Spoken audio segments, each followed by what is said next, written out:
going on, guys? Plastic Beach X3 back here with another deck profile. We got our first placer today at the sneak peek. What's your name and what'd you play? My name is Jared Westcott. I actually have a YouTube channel, an Enigma Life, so check me out. Enigma Life. All right. Play PK. I've gotten first a few times, second a few times here and there, just not here. But this is my build. I'm very much up to opinions. 3 torn scale, obviously. 2 cloaks. You only need 2. 3 boots. 2 gloves. I like it more for grind matches. Tend to be more in the area of grind matches in the locals scene. And then 1 stained greaves. And that's actually it for the Phantom Knights. Almost pretty standard. Next, 3 tour guide. Kind of considering putting this down to 2 after the last couple days of test playing, but 3 is still, the most optimal. Obviously, you play the 3 Kamaguchi Knight with it as well. 2 is fine if you're running a 40 card deck, but if you're running anything more, just throw a 3rd one in there. You get a lot more extension play out of it.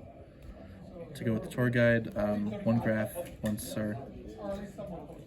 You don't need anything else. You don't need the sabers. You don't need the Mudic. You draw them, just do something else until you get torn scales out. 1 Takatomborg and Terratop. This isn't a brick since I'm playing the Leviaires. So even if you don't draw this and you have this, it's still an extender. And then to go with that, 1 chunk forward, so you can get kind of a second starter just in case. You can also search it with Rhoda. For the psychics, I play 1 psychic wielder and 1 tracker, along with 1 Yan Yan. This hasn't come up yet, but it's definitely something I've seen test play where you summon it, it becomes a level 3 extender for just E-Telly, and then when it hits grave, it becomes another extender. So definitely worth playing. You could just play another one of these 2 as well, but I like the graveyard effect with that. It's a win for Takatomborg too. Oh, definitely. Definitely. Next, the 2 dangers. They always hit these. Yep. Every single game. But, we play them. They're just great extenders. That either way, you're getting something out. Finally, 1 for the Conjurer. It's kind of like the honorary PK, where you have no cards in hand. You summon it from grave for free, and it banishes when it leaves. So it's a really great extender. It doesn't come up too often since it's one of, but when you do see it, it's really nice. Especially if you already open up kind of everything, you have a Foolish or something in hand. Next, only hand trap I actually play is Ash. A lot of the stuff I decide against most of the time. Ash is usually just good enough for me. And then finally, Dragoon package. Because why not? It's so consistent in this deck.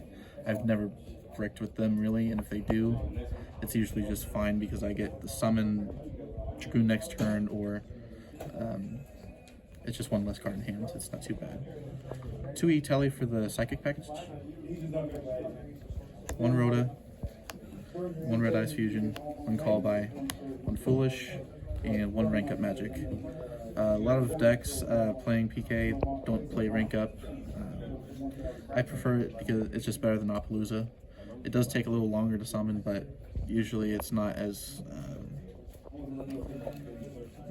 hard to out. It's harder to out than Appaloosa. Finally, 3 Fog Blades, 1 sword. You can change this for wings. It's just my preference playing sword. And then finally, 1 rest. Shade. I can never remember the name for that 1 card. Shade comes up occasionally. I actually made Dragoon along with F-Zero and Requiem all in the same turn. Against me? Against it, yes. Finally, the extra deck. 1 Cherubini, 1 Rusty, 1 Verte, and 1 Boral Sword. Yeah. He came up, I think, once today, only because I had to clear my board for Mystic Mine, but other than that, it's more of a pressure card than anything. And then since I'm playing Verte, obviously the Dragoon. And then next I play 2 Leviair. Seriously considering putting this down to 1, but with the F-Zero package, it just comes in clutch every time. F-Zero, Utopic, and then Future. It's just such a great card to start off with because this deck is just so consistently summoning these out. And then you have all your resources back in your grave the moment you summon this, so it's just a great card for this deck. Finally, the 2 Break Swords. Best card of the deck. You don't need to play more than 2, but I wouldn't play 1. Raider's Knight didn't come up today, but it is coming up in the past where I go second, and you just go for the rank up into the Arc Rebellion, and that just wins you game right there. But then I also play the rank up package, so Dark Rebellion, Xyz, and Dark Requiem. And this literally, I think, made my board almost every time today, at least once in each game, and it is a force to deal with. Yep. Alrighty. I'm gonna see the side or. Yeah, see the side real quick. This is just for my locals here. Yep. So, 3 Ghost Spell, Yep. See you. 3 Lancia, and then a couple Dark Rulers as well. 1 Harpies. I probably should be throwing in, instead of 3 Dark Ruler, maybe 2 Dark Ruler with the 2 Cosmics because I saw the Mystic Mine, but I'd rather have this right now for back row. And then the cards I actually put in most today were IDP and evenly matched.